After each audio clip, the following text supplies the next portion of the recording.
ስልካችሁን እንደ ማይክሮፎን መጠቀም እንደምትችሉ ስንቶቻችሁ ታውቃላችሁ? ለምሳሌ አንድ ቪዲዮ ላሳያችሁ።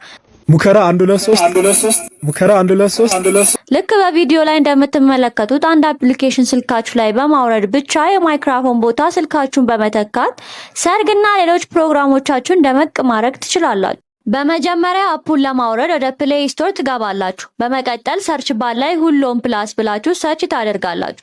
ከዛ መጀመሪያ ላይ የሚመጣላችሁ አፕ ኢንስታል በማድረግ ኦፕን ብላችሁ ወደ ውስጥ በመግባት ሰርች ባሩ ላይ ኤስፒአር ብላችሁ ሰርች ስታደርጉ ልክ እንደዚህ ይመጣላችኋል።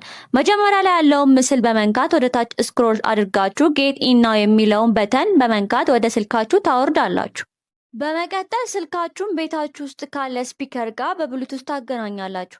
ከዛ አፕ ውስጥ ከገባችሁ በኋላ ወደ ታች ስክሮል ስታደርጉ መጨረሻ ላይ ማይክ የሚል ይመጣላችኋል።